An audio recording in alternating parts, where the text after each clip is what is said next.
அனைத்து விவசாய நண்பர்களுக்கு வணக்கம். இது விவசாய நண்பர்களுக்கான வீடியோ. விருப்பம் இருக்கிறவங்க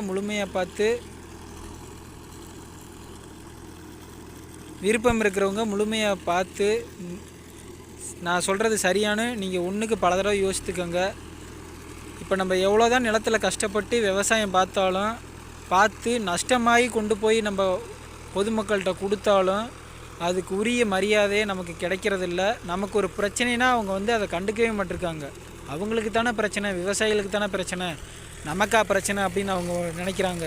அதனால் நான் என்ன பண்ணலான்னு முடிவு பண்ணிட்டேன்னா, நான் எங்கள் குடும்பத்துக்கு தேவையானதை எங்கள் நிலத்திலேயே, அதாவது தற்சார்பு விவசாயத்துக்கு நான் வரலான்னு முடிவு பண்ணிட்டேன். என்ன காரணம்னா பொதுமக்கள் தான். இப்போ நம்ம விவசாயம் பண்ணி கொடுக்குறனால தான் பொருளோட விலையெல்லாம் குறைவாக இருக்குது.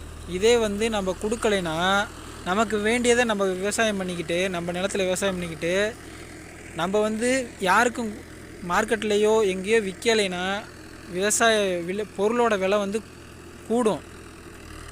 வெளியிலேருந்து வரும், வெளி மாநிலத்திலேருந்து வரும். அப்போக்கி விலையெல்லாம் கூடும்போது தான் பொதுமக்களுக்கு நம்மளோட அருமை புரியும். அப்படிங்கிற நோக்கத்தில் நான் தற்சார்பு விவசாயத்திற்கு நான் வந்துட்டேன். அது நீங்கள் எப்படிங்கிறத நீங்கள் முடிவு பண்ணுங்கள். நான் செய்கிற மாதிரி நீங்கள் செஞ்சால் மட்டும்தான் விவசாயிகளோட அருமை பொதுமக்களுக்கு புரியும். அது என்னோட கருத்து. இது சரியாக இருந்தால் நீங்கள் அதை செயல்படுத்துங்க.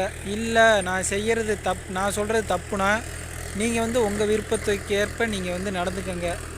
தற்சார்பு விவசாயத்திற்கு வந்தால் மட்டும்தான் பொதுமக்கள் விவசாயிகளோட அருமையை புரிஞ்சுக்குவாங்க. அதை நல்லா புரிஞ்சுக்கிட்டு நீங்கள் முடிவெடுங்க.